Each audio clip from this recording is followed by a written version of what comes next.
Hello friends, class 10 से नया chapter start करते हैं। चैप्टर है सरफेस एरिया वॉल्यूम।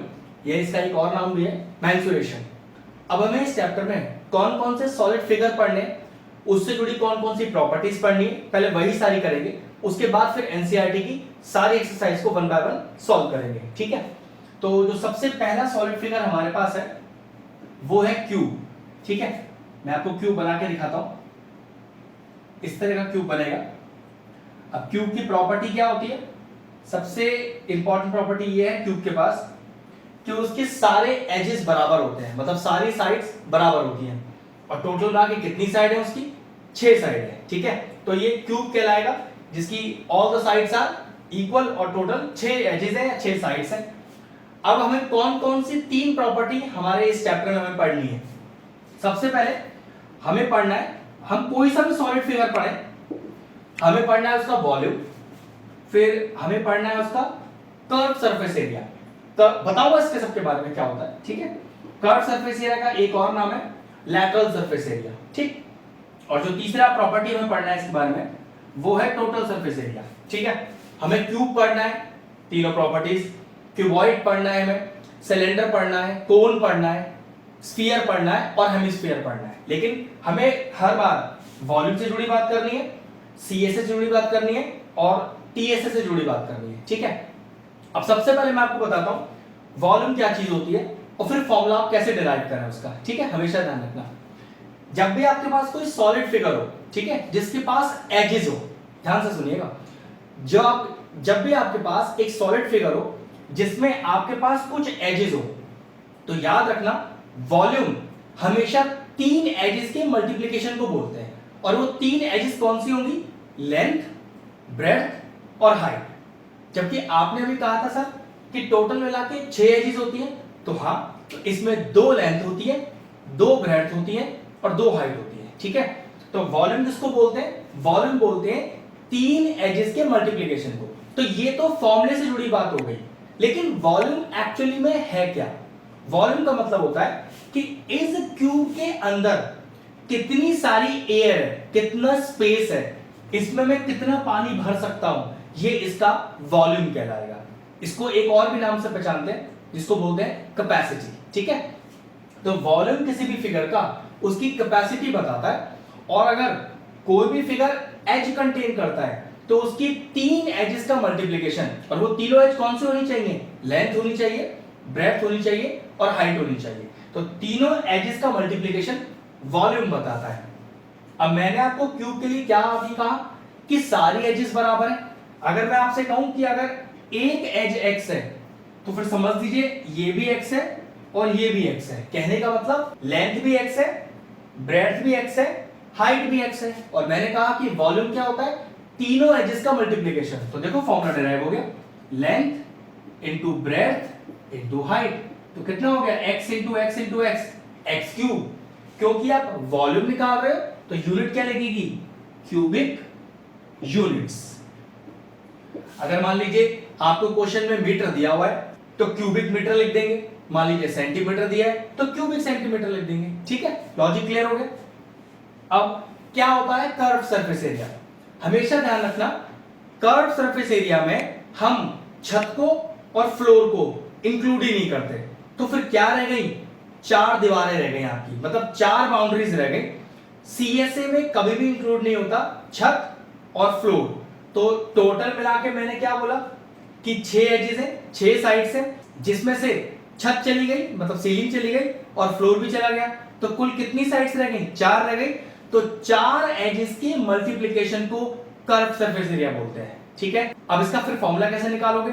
तो ऐसे समझो इस बात को कि एक सरफेस का एरिया कितना होगा। अब एक सरफेस क्या है? जैसे मान लीजिए मैं फ्रंट वाली ही लिख लेता हूं, ये इसकी एक फ्रंट सरफेस है, लेंथ भी x है, हाइट भी x है। ऐसे ही तो है भाई, सारी एजेस तो बराबर है ना। तो एक फेस का एरिया कितना हो गया? Length into breadth x into x square हो गया एक फेस का। कर्व सरफेस एरिया या लेटरल सरफेस एरिया, नाम एक ही होता है, कुछ भी लिख सकते हैं। 4 फेस के एरिया को बोलते हैं। अगर एक फेस का एरिया एक्स स्क्वायर है तो 4 फेस का एरिया कितना हो गया? सिंपल सी बात है, 4x स्क्वायर। क्योंकि आप यहां पर एरिया निकाल रहे हो तो यूनिट्स क्या हो जाएगा? Square units. सेंटीमीटर दिया हो तो स्क्वायर सेंटीमीटर, यूनिट मीटर दिया हो तो स्क्वायर मीटर। क्लियर हो गया कि सीएसए में आप किसी भी फिगर के सिर्फ 4 फेसेस के एरिया को ही मल्टीप्लाई करते हो, उसमें ना तो टॉप लेते हो और ना या फ्लोर लेते हो, सिर्फ 4 दीवारों को सीएसए बोलते हैं। ठीक है, अब लास्ट में टीएसए। तो याद रखिए, अगर आप सीएसए में ऊपर की छत और नीचे का फ्लोर जोड़ दो तो इसी को टीएसए बोलते हैं, मतलब 6 की 6 सरफेस का एरिया। तो एक सरफेस का एरिया एक्स स्क्वायर, भाई एक्स इंटू एक्स, एक सरफेस का एरिया तो है, तो 6 सरफेस का कितना होगा 6x स्क्वायर। तो निकाल दो भी, एरिया रहे तो यूनिट क्या होगा स्क्वायर यूनिट्स। ठीक है, तो ये कंसेप्ट रहा कि वॉल्यूम क्या चीज है, सीएसए क्या चीज है और टीएसए क्या चीज है।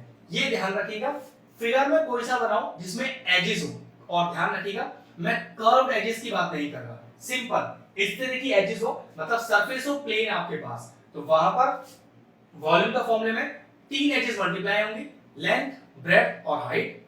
अगर सीएसए की बात करूं तो 4 सरफेस का एरिया लेना पड़ेगा, एक सरफेस का एरिया एक्स स्क्वायर, तो 4 सरफेस का 4x स्क्वायर, क्योंकि उसमें छत और फ्लोर इंक्लूड नहीं करते। और अगर टीएसए की बात करूं तो जितनी सरफेस है सारी सरफेस का एरिया, कुल कितनी सरफेस है क्यूब में 6 सरफेस है, तो इसका मतलब क्या हो गया, अगर एक फेस का एरिया एक्स स्क्वायर है तो 6 सरफेस का एरिया कितना हो गया 6x स्क्वायर। तो ये लीजिए क्यूब से जुड़ा वॉल्यूम, सीएसए और टीएसए का कंसेप्ट पूरा हुआ। अब चलते हैं क्यूबॉइड की तरफ। चलिए नेक्स्ट पढ़ते हैं क्यूबॉइड के बारे में। ठीक है, क्यूबॉइड बनाता हूं आपके सामने में। ये भी 6 सरफेस वाला ही फिगर है, लेकिन इसकी कंडीशन क्यूब से थोड़ी अलग है।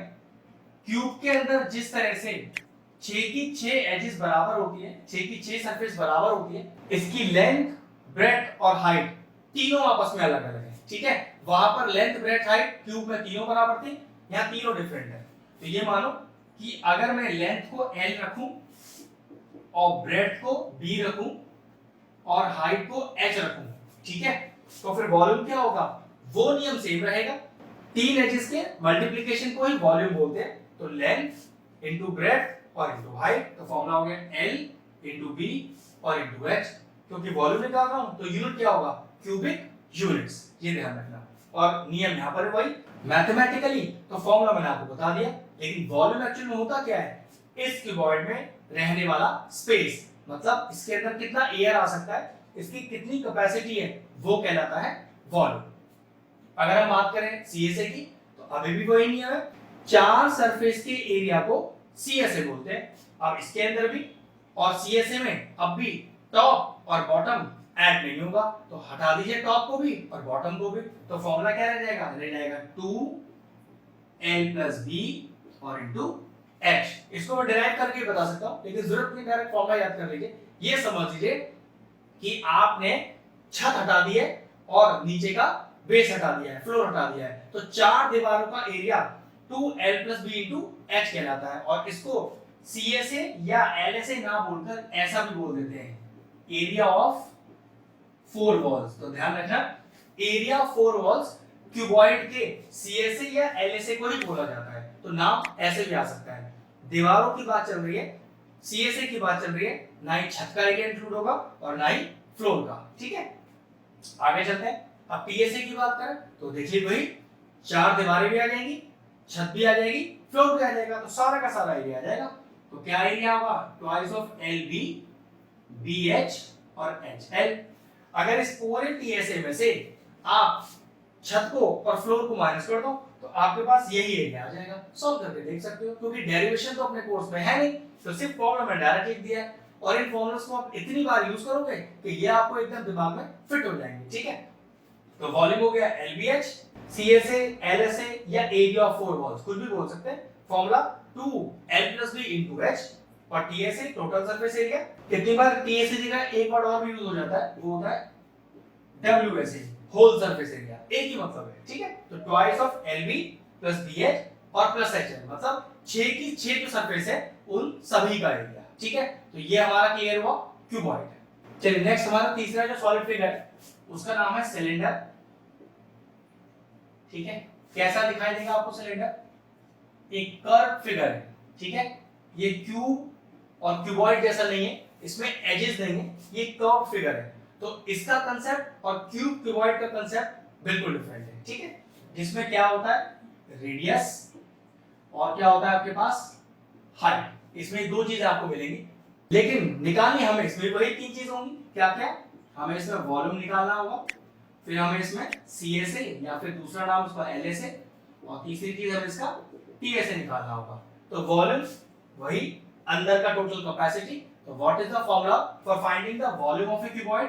तो डायरेक्टली फॉर्मूला है पाई आर स्क्वायर एच। मैंने आपसे कहा भी था फॉर्मूला याद रख सकते हो, इतनी बार इन फॉर्मूलास को यूज करोगे इस चैप्टर में कि बिल्कुल आपको परफेक्टली याद हो जाएंगे, ठीक है। तो डरने का जरूरत नहीं है।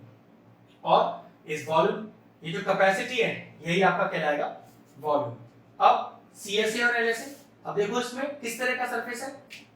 अगर मैं इस पेन को लूं तो ये वाला जो पार्ट है जिसमें टॉप और बॉटम इंक्लूड नहीं होगा, तो यही सरफेस इसका CSA कहलाएगा। मैंने कहा था कर्व सरफेस एरिया, कर्व ये वाला जो घुमावदार है, इसमें टॉप और बॉटम इंक्लूड नहीं होता कभी भी, ठीक है। तो इसका डायरेक्टली फॉर्मूला होता है 2 पाई आर एच, ठीक है।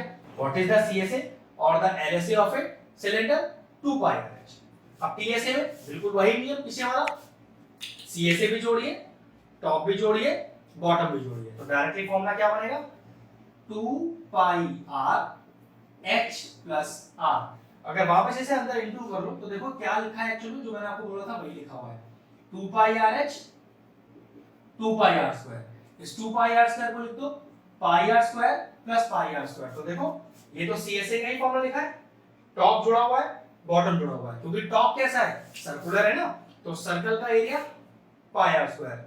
बॉटम कैसा है सर्कुलर है ना, तो एरिया पाई आर स्क्वायर। मतलब CSA के अंदर टॉप और बॉटम के एरिया जोड़ दो, क्या आ जाता है TSA आ जाता है। तो ये लीजिए सॉलिड फिगर भी पूरा हुआ। चलिए जो अगला सॉलिड फिगर हमें पढ़ना है उसका नाम है कोन, ठीक है। किस तरह का दिखाई देता है आपको कोन? इस तरह का होता है, जैसे बर्थडे वाली कैप होती है वो बिल्कुल आपके कोन शेप की होती है। इसमें क्या क्या चीज होती है आपके पास, ध्यान से देखो। इसमें आपके पास रेडियस मिलेगा, हाइट मिलेगा। अब इसमें एक नई चीज इंट्रोड्यूस होती है जिसको बोलते हैं स्लांट हाइट, और इसको हम डिनोट करते हैं स्मॉल l से, ठीक है। आप वेरिएबल दूसरा भी यूज कर सकते हो, लेकिन अगर मैं सिंपल बुक्स की बात करूं जो हमारे पास अवेलेबल है, तो वहां रेडियस r से दिखाया जाता है, हाइट को h से, और स्लांट हाइट को l से ही दिखाया जाएगा। लेकिन आप अगर कोई और वेरिएबल यूज करना चाहते हो तो बिल्कुल कर सकते हो, ठीक है। ये रहा हमारा कोन। तो वॉल्यूम ऑफ द कोन होता है 1/3 पाई आर स्क्वायर एच, ठीक है।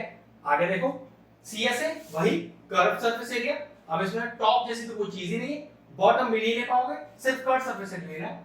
Formula pi r l, pi r और एल। और TSA में CSA के अंदर बेस जोड़ दो, बेस सर्कुलर है, एरिया पाई आर स्क्वायर। तो फॉर्मूला हो गया pi r l plus pi r square. तो फॉर्मूले में से पाई आर कॉमन ले लो, फॉर्मूला क्या बनेगा पाई आर एल प्लस आर। ये लीजिए तीनों प्रॉपर्टीज कोन की भी आ गई। अब जो लास्ट दो हमारे पास सॉलिड फिगर है उन्हें मैं आपको एक साथ बताऊंगा, ठीक है। सबसे पहला स्फीयर। अब आपका क्वेश्चन अराइज हो सकता है सर ये तो सर्कल है, स्फीयर का है। तो ध्यान रखना बिल्कुल ये सर्कल ही है, और अगर ये स्फीयर है तो इसको अलग करने के लिए इस तरह से बनाना पड़ता है, ठीक है।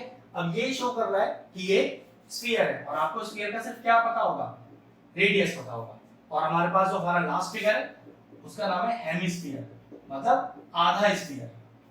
तो वो किस तरह का बनता है, वो इस तरह का बनेगा, ठीक है। ये हो गया हेमिस्फीयर और ये हो गया स्फीयर। इसमें भी आपके पास क्या होगी सिर्फ रेडियस होगा, ठीक है। अब इसका वॉल्यूम CSA TSA फटाफट से देखो। अगर मैं पूरे स्फीयर की बात करूं तो वॉल्यूम का डायरेक्ट फॉर्मूला होता है 4/3 पाई आर क्यूब। तो अगर मैं हेमिस्फीयर की बात करूं तो हेमिस्फीयर का मतलब क्या है आधा स्फीयर।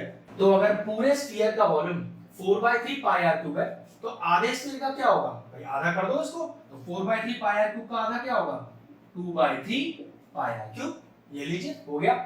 अब एक सबसे बड़ा चीज जो ध्यान रखने वाला है, स्फीयर में सिर्फ एक ही सरफेस होता है आउटर, ठीक है। अब फुटबॉल जैसी चीज को आप अंदर से तो देख नहीं सकते, तो बाहर का हिस्सा है। तो याद रखिएगा यहां पर CSA TSA जैसा कुछ नहीं है, सिर्फ एक ही वर्ड है TSA। आप CSA मानो आप TSA मानो कोई फर्क नहीं पड़ता, वैसे टीएसए ही माना जाता है क्योंकि होल सरफेस एरिया, सारी बाउंड्री। लेकिन आप उसे सीएसए लिख दो, टीएसए लिख दो, कोई फर्क नहीं पड़ता, एक ही सरफेस होता है स्फीयर का और उसका डायरेक्ट फॉर्मूला होता है 4πr²। लेकिन अगर हम यहां बात करें तो सीएसए कितना होगा भाई, अगर यहां पर 4πr² है तो आधा कर दीजिए हेमिस्फीयर में 2πr², ठीक है। और हेमिस्फीयर में टीएसए होता है क्या, देखिए इसके सीएसए में ऊपर का सरफेस जोड़ दो भाई, ये वाला सरफेस आधा तो कितना हो गया 2πr², और ऊपर का भाई ये भी तो जोड़ना पड़ेगा आपको इसके अंदर, सर्कुलर पोर्शन एक और πr², तो टोटल कितना हो गया 2πr² + πr², ये हो गया 3πr²। तो ये सारी प्रॉपर्टीज थी सारे सॉलिड फिगर्स की, ठीक है। ध्यान रखना है कि स्फीयर में सीएसए टीएसए सब एक ही जैसा है, इसके लिए सीएसए भी लिख दो या टीएसए लिख दो, हमें इससे फर्क नहीं पड़ता, सरफेस तो इसके पास एक ही है और वो है 4πr²। अब सारी प्रॉपर्टीज तो हो गई, चलिए बढ़ते हैं अपनी एक्सरसाइज की तरफ। चलिए एक्सरसाइज 13.1 का पहला क्वेश्चन करते हैं। मैं अपनी बुक से पढ़ता हूं, आप भी पढ़िए। क्वेश्चन कह रहा है 2 cubes each of volume 64 centimeter cube are joined end to end. Find the surface area of the resulting cuboid. दो क्यूब है और दोनों का इंडिविजुअल वॉल्यूम दिया हुआ है 64 सेंटीमीटर क्यूब और दोनों क्यूब को आपस में जोड़ दिया गया है और फिर आपसे कह रहा है कि बताइए जो रिजल्टिंग क्यूबॉइड बनेगा उसका सरफेस एरिया क्या होगा। एक छोटी सी बात, सरफेस एरिया मांग रहा है, ये तो उसने कहा ही नहीं कि कर्व सरफेस एरिया निकालना है या टोटल सरफेस एरिया निकालना है। तो ध्यान रखिएगा जब भी आपके पास वर्ड आए कि सरफेस एरिया निकालना है तो आपको ज्यादातर हमेशा टोटल सरफेस एरिया ही निकालना होगा, या तो आपके पास कर्व सरफेस एरिया की कोई पहचान है तो कोई दिक्कत ही नहीं है, अदरवाइज समझ लीजिएगा if the question asks to find the surface area it should be always total surface area, ठीक है। चलो देखते हैं। अब वो पहले दो क्यूब आपस में ज्वाइन करते हैं, देखो ध्यान से कैसे ज्वाइन करने वाला फिगर बनाना है। फिगर को आप एक बार समझ लीजिएगा फिर तो आपको अच्छे से क्लियर हो जाएगा, खुद भी आप बना पाओगे कि दो क्यूब कैसे ज्वाइन किए जाते हैं। पहला क्यूब बनाना तो बड़ा आसान है, अब देखो इन्हें ज्वाइन कराता हुआ फिगर कैसा बनेगा, कुछ इस तरह का बनेगा। ध्यान से देखिएगा, ये लीजिए मैंने दो क्यूब आपस में ज्वाइन कर दिए और फिगर कैसा बन गया, क्यूबॉइड बन गया। देखो लॉजिक कैसे देखना है, एक सिंगल क्यूब की बात करते हैं क्योंकि दोनों का ही वॉल्यूम बराबर है ना, तो दोनों में सारे एजेस सेम ही होंगे, ठीक है। एक की बात करें क्योंकि क्यूब की बात कर रहा हूं तो जो इसका लेंथ होता है वही इसका ब्रेड्थ होता है और वही इसका हाइट होता है। शुरू में मैंने प्रॉपर्टीज में यही बताया कि क्यूब एक ऐसा सॉलिड फिगर है 6 सरफेस वाला जिसकी सारी एजेस बराबर है, ठीक है। तो लेंथ भी x, ब्रेड्थ भी x, हाइट भी x। अब उस सब की बात करें तो देखो उसका भी लेंथ x, ब्रेड्थ भी उसकी x और हाइट भी उसकी x। लेकिन ये टोटल फिगर क्या बन गया, ये टोटल फिगर बन गया क्यूबॉइड। और क्यूबॉइड में एक चीज देखना, ये टोटल लेंथ कितना हो गया x + x, तो लेंथ एक तरह से आपके पास क्या हो गया 2x हो गया। अब ये वाली ब्रेड्थ देख लो, ये वाली ब्रेड्थ देख लो, ब्रेड्थ कितना हो गया क्यूबॉइड का x हो गया और हाइट कितना हो गया क्यूबॉइड का x हो गया, लेकिन लेंथ 2x हो गया। इसका मतलब ये हुआ जब दो या दो से ज्यादा क्यूब जोड़े जाते हैं और क्यूबॉइड बनाया जाता है तो फर्क सिर्फ लेंथ पर पड़ता है, ब्रेड्थ और हाइट सेम रहता है। मैं एक बार फिर से बोल रहा हूं स्टेटमेंट, अगर दो या दो से ज्यादा क्यूब आपस में ज्वाइन किए जाते हैं तो चेंज लेंथ में आता है, ब्रेड्थ और हाइट सेम रहते हैं, ठीक है। एक क्यूब की बात कर लेते हैं क्योंकि हमें वॉल्यूम दोनों का ही सेम दिया हुआ है, कितना 64 सेंटीमीटर क्यूब। चेक कर लेता हूं यूनिट क्या दी हुई है, जी हां 64 दी हुई है। अब मैंने h को कितना लिया हुआ है x लिया हुआ है, तो what is the formula for finding the volume of the cube, x cube होता है side into side into side, side into side into side, तो x cube which is equal to 64, तो x का value कितना आ गया 64 की power 1/3, भैया 3 है ना, तो वहां जाकर क्या हो जाएगा क्यूब रूट, समझ लो इस चीज को, ठीक है। अब मैं 64 को क्या लिखता हूं 4 की पावर 3 की होल पावर 1/3, पावर से पावर मल्टीप्लाई करो, x इज इक्वल टू 4 की पावर 3 into 1/3 कैंसिल हो गया, and what is the edge कितना आ गया 4 सेंटीमीटर। तो अब जरा ध्यान से देखना, मैंने क्या बोला था लेंथ ब्रेड्थ हाइट की वैल्यू मैंने पहले ही बता दी, x आ गया 4, तो उस हिसाब से देखना लेंथ कितनी आ गई 2 into 4 8 सेंटीमीटर, ब्रेड्थ x ही है जो कि 4 है 4 सेंटीमीटर, हाइट भी x है जो कि 4 है 4 सेंटीमीटर। तो आपके पास इस रिजल्टिंग क्यूबॉइड की लेंथ है, ब्रेड्थ है, हाइट है। क्या मंगवा रहा है आपसे? देखो जरा क्वेश्चन फिर से पढ़ लेते हैं। Find the surface area of the resulting cuboid.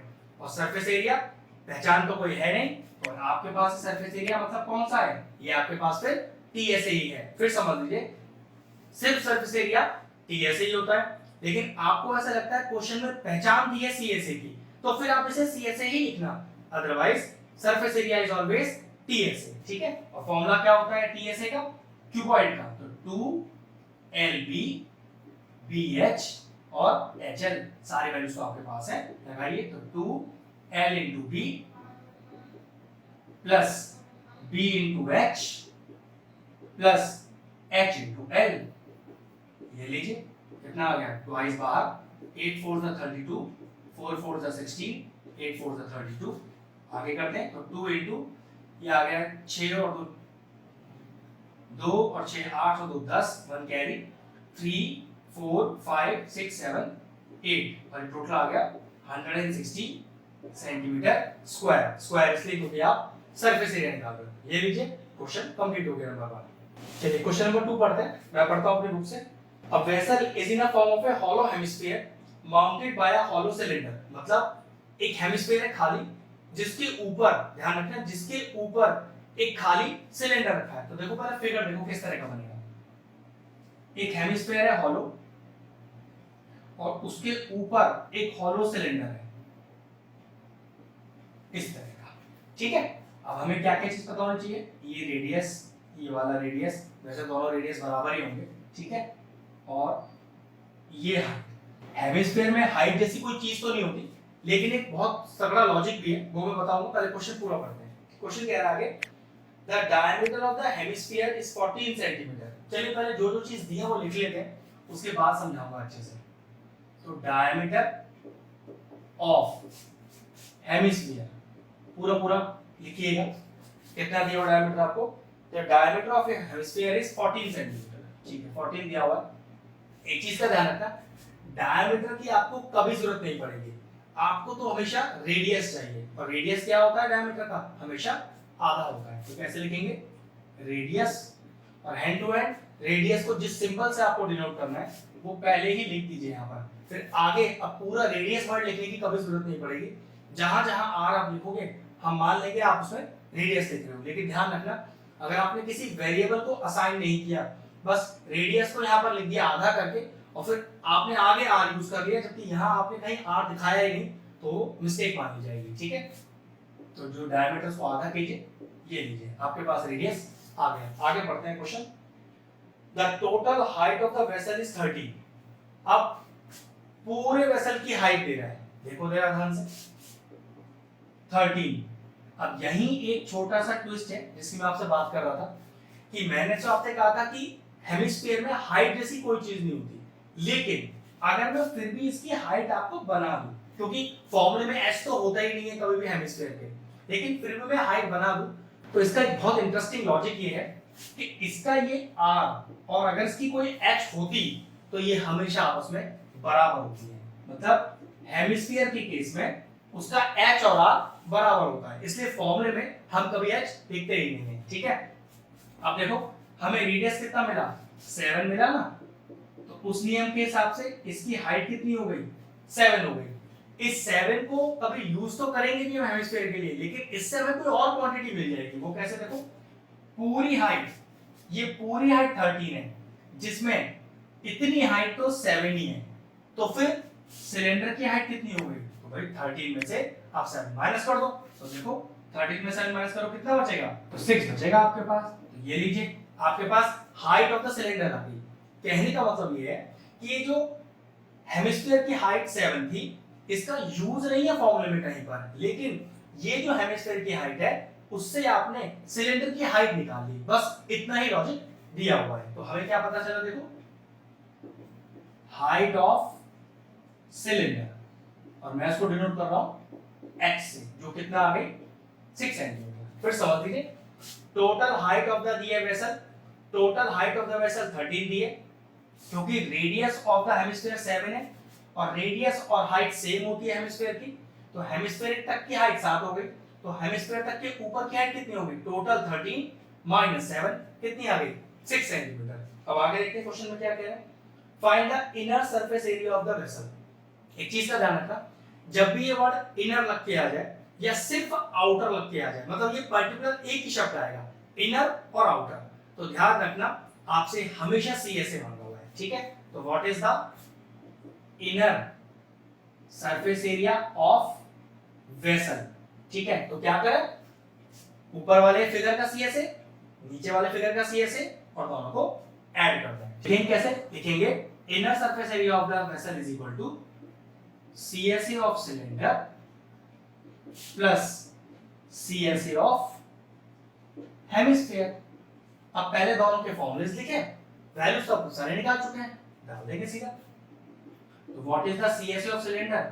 2 pi r h, और what is the CSA of hemisphere? 2 pi r square. Formulas आपको याद होने चाहिए, ठीक है। चलिए कुछ कॉमन आ रहा है तो पहले कॉमन निकाल लेते हैं। 2 कॉमन आ रहा है, पाई कॉमन आ रहा है, आर कॉमन आ रहा है, क्या बचेगा? h प्लस आर बचेगा। सारी वैल्यूज आपके पास है, पुट कर दीजिए। और पाई क्वेश्चन में शुरू में ही दिया हुआ है कि पाई को हमेशा 22/7 ही पुट करना, जब तक कि कोई और वैल्यूज की क्वेश्चन में अलग से ना दी गई हो, ठीक है। तो वैल्यू डालते हैं, तो 2 pi r, r is 7, h plus r. अब मैंने h height of the cylinder को ही माना हुआ है 6, ठीक है। ध्यान रखना ये 13 वाली हाइट का फॉर्मूले में कुछ काम नहीं है, ठीक है। प्लस आर, आर 7 ही है, और आर दोनों के लिए सेम है, तो एक बार आपने रेडियस लिख दिया तो दोनों के लिए वो अपने आप कॉमन हो जाएगी। यहां भी आप आर लिख सकते हो, जिससे क्लियर हो जाए कि यहां पर हेमिस्फीयर वाला आर और सिलेंडर वाला आर सेम है। बस अब सॉल्व कर देते हैं। 7 से 7 चला गया, ये हो गया आपके पास 44 और इनटू 13, ये सॉल्व करके आ जाएगा आपके पास 574, क्योंकि एरिया ही तो निकाल रहे हो तो सेंटीमीटर स्क्वायर लग गया। यूनिट सेंटीमीटर थी इसलिए सेंटीमीटर स्क्वायर लगाया। ये लीजिए कांसेप्ट पूरा हुआ क्वेश्चन नंबर 2 का। चलिए क्वेश्चन नंबर 3 करते हैं। मैं अपने बुक से पढ़ता हूं। A toy is in a form of A cone of radius 3.5 centimetre mounted on a hemisphere of same radius. पीछे वाले क्वेश्चन की तरह वहां पर हेमिस्फीयर के ऊपर एक सिलेंडर था, यहां पर हेमिस्फीयर के ऊपर एक कोन है। तो देखो फिगर बनाता हूं पहले भाई हेमिस्फीयर बनाइए, और कह रहा है हेमिस्फीयर के ऊपर इस बार एक क्या है? एक कोन है, और दोनों का रेडियस बराबर, ये भी दिया हुआ है और वैल्यू भी दी हुई है। फिर से पढ़ता हूं question. A toy is in a form of a cone of radius 3.5 centimetre. तो ठीक है, लिखते हैं पहले क्या? रेडियस ऑफ कोन, रेडियस को मैं r से दिखा रहा हूं, और ये मुझे दिया हुआ है 3.5 सेंटीमीटर। और क्या कह रहा है? The total height of the toy is 15.5। देखिए बिल्कुल वही वाला जो लॉजिक लगने वाला है कि टोटल टॉय की हाइट दी है 15.5। अब हमें क्या पता है, यहां पर ये रेडियस कितना है? यहाँ रेडियस है 3.5 सेंटीमीटर, और मैंने आपसे भी क्या बताया था कि हाइट और रेडियस हेमिस्फीयर का एक जैसा होता है। तो यहाँ तक की हाइट कितनी हो गई? 3.5। तो भाई अगर इतनी हाइट 3.5 है, पूरी हाइट 15.5 है, तो फिर सिलेंड्रिकल हाइट कितनी हो जाएगी? 15.5 में से 3.5 माइनस कर दो पीछे वाले क्वेश्चन की तरह, तो कितना आ गया? 12 सेंटीमीटर आ गई आपकी कोन की हाइट। तो ठीक है, लिखिए हाइट ऑफ कोन एस से दिखाते हैं, और कितनी हो गई है? 12 सेंटीमीटर। अब देखो हमें निकालना क्या है? Find the total surface area of the toy. अब एक और ट्विस्ट आ गया, जब भी दो या दो से ज्यादा फिगर ज्वाइन करके आए हों तो उसका जो टीएसए होता है वो उस फिगर का सीएसए होता है एक्चुअली। तो यहां आप क्या लिखोगे? टीएसए ऑफ फिगर या टॉय, कुछ भी लिख सकते हो, is equal to CSA of the toy. मतलब जब दो या दो से ज्यादा सॉलिड फिगर्स को आपस में जोड़ा जाता है तो टीएसए जैसा शब्द खत्म हो जाता है। आप सिर्फ और सिर्फ उसका सीएसए ही निकाल सकते हो, क्योंकि आपसे फिर भी टीएसए ही मांग रहा है, तो टीएसए सिर्फ कंफ्यूज करने के लिए मांग रहा है, क्योंकि दो फिगर ज्वाइन हो रखे हैं। तो आप लिखोगे the TSA of the figure, या लिख सकते हो TSA of the toy is equal to its CSA. और सीएसए कैसे निकलेगा? तो इसका होगा CSA of cone plus CSA of hemisphere. अब कोन का सीएसए का फॉर्मूला पाई आर एल, और हेमिस्फीयर के सीएसए का फॉर्मूला 2 पाई आर स्क्वायर पर ध्यान रखना आर बनोगे सेम है। अब यहाँ पर एल आपको स्लांट हाइट निकालनी है। अब स्लांट हाइट कैसे निकलेगी वो देखिए। जब मैंने आपको कोण के बारे में बताया था मैंने कहा था कि ये तो हो गया हमारा h, ये हो गया r और ये क्या हो गया उसका l। तो देखना ये ए बी सी ट्राइंगल एक राइट ट्राइंगल बन रहा है जिसकी हाइट हमें पता है कितना 12 सेंटीमीटर, रेडियस हमें पता है कितना 3.5 सेंटीमीटर।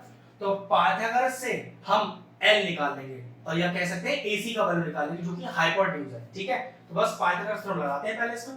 चलिए इन ट्राइंगल ABC AC का square is equal to AB का स्क्वायर प्लस BC का स्क्वायर और रीजन क्या लिखेंगे यूजिंग पाइथागोरस थ्योरम। ठीक है, AC ही आपका L है स्लांट हाइट जो हमें फाइंड करनी है, AB हाइट जो आपको दी हुई है 12 प्लस BC 3.5 जो कि रेडियस है।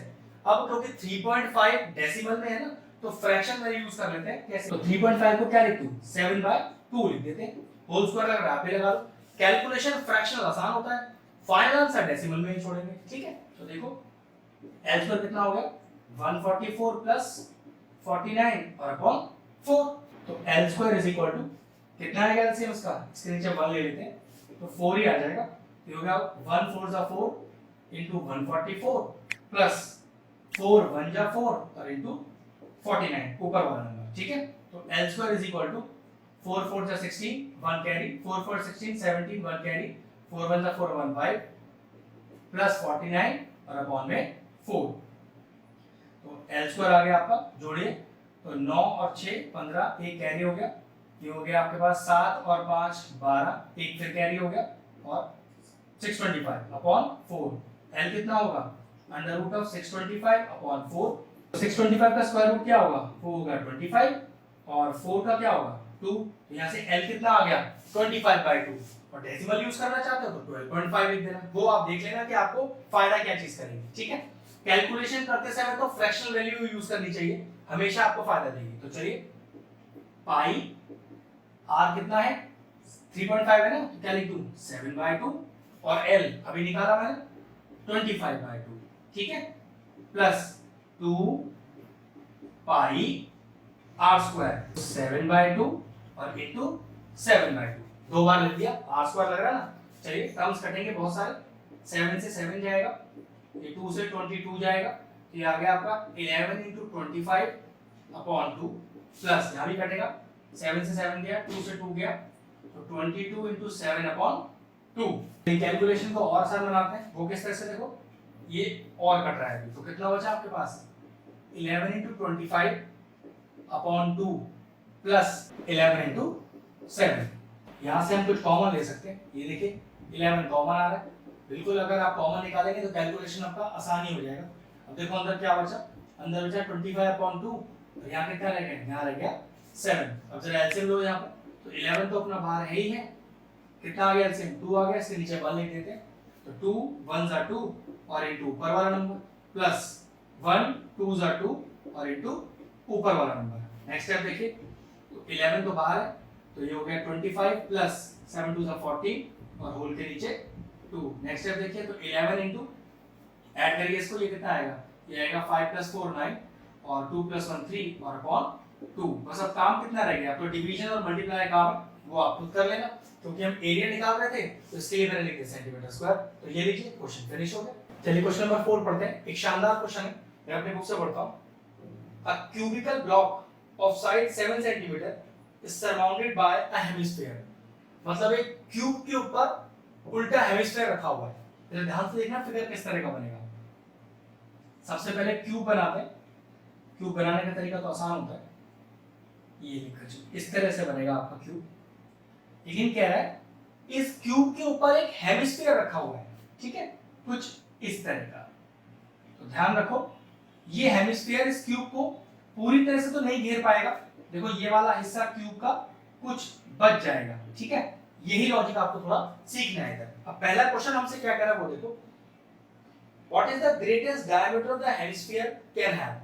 हेमिस्फीयर का सबसे बड़ा डायमीटर कौन सा होगा, तो ऑब्वियस सी बात है जो ये मैक्सिमम साइज है, जो मैक्सिमम लेंथ है यहाँ पर क्यूब की, वही इस हेमिस्फीयर का डायमीटर होगा। अब क्यूब की आपको एज कितनी दी हुई है, 7 सेंटीमीटर दी हुई है, तो what is the greatest diameter of the hemisphere, 7 ही हो जाएगा। तो लिखेंगे ग्रेटेस्ट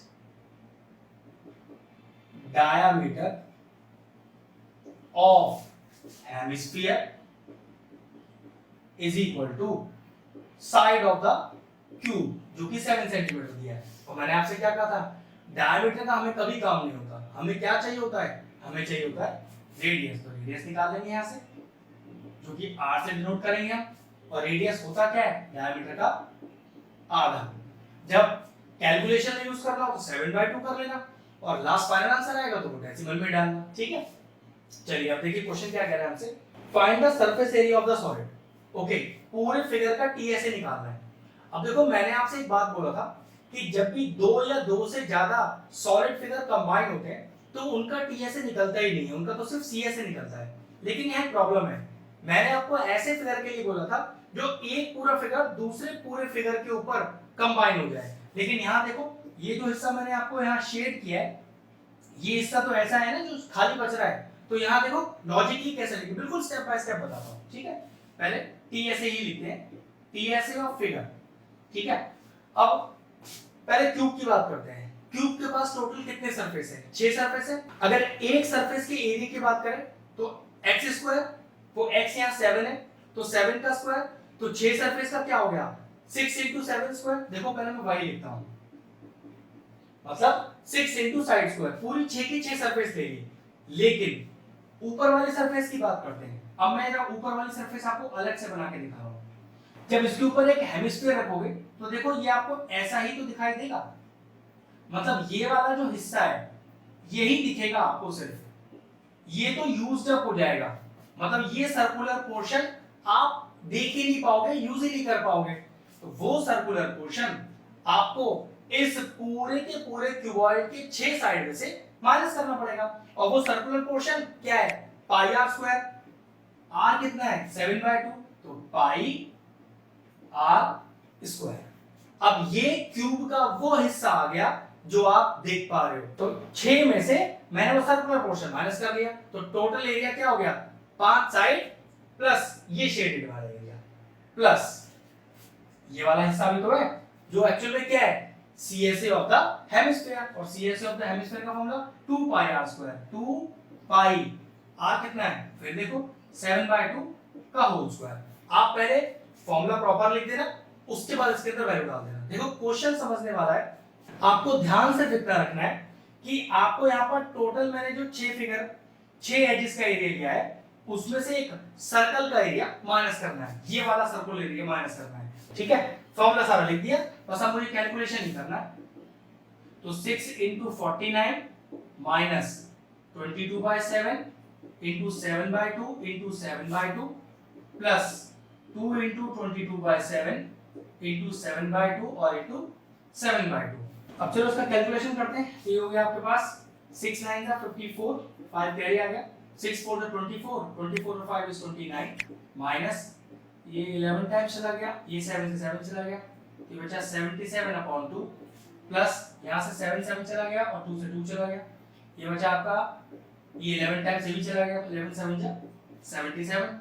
इन दोनों को ऐड कर लेते हैं, तो 7 और 4 हो गया 11, 1 हो गया कैरी, 7 और 9 हो गया आपके पास 16 और एक कैरी 7 और 1 हो गया 371 माइनस का। अब 77/2 कर लेते हैं, ये हो गया आपके पास 2 3 या 6 और 2 8 या 16 और 2 5 या 10 और डॉट लगा दिया मैंने उसके लिए। अब 371 में से माइनस करना है 38.5, तो चलिए तो 371.00 और माइनस क्या करना है हमें 38.5। हमेशा ध्यान रखिएगा डेसिमल के नीचे डेसिमल रख के ही माइनस करते हैं। तो कैरी लिया तो 10 में से 5 गया 5, फिर डॉट लग गया, फिर 10 में से 8 गया 2, 6 रह गया, 6 में से 3 गया 3 और यहाँ रह गया 3।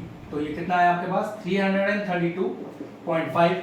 निकाल क्या रहे थे, एरिया क्यों निकाल रहे थे, क्या आ जाएगा सेंटीमीटर स्क्वायर। ये लीजिए क्वेश्चन फिनिश हो गया। आज का लेक्चर यहीं फिनिश करते हैं। आज 4 ही क्वेश्चन करेंगे, पहले आप अच्छे से कांसेप्ट सीख लीजिए सारे क्वेश्चंस का, फिर आगे वाले लेक्चर में आगे क्वेश्चन ट्राई करेंगे। तो चलिए लेक्चर फिनिश करते हैं। अगर हमारे व्यूअर्स को हमारे वीडियोस पसंद आ रहे हैं तो हमारे चैनल को सब्सक्राइब कर लें और साथ में लगे बेल आइकन को भी हिट कर दें। आपको अगर मैथ से जुड़ा कोई क्वेरी है किसी भी क्लास के लिए तो वो आप मुझे व्हाट्सएप कर सकते हैं, जो नीचे नंबर आ रहा है। आपका जो सोल्यूशन है मैं जल्दी से जल्दी देने का कोशिश करूंगा।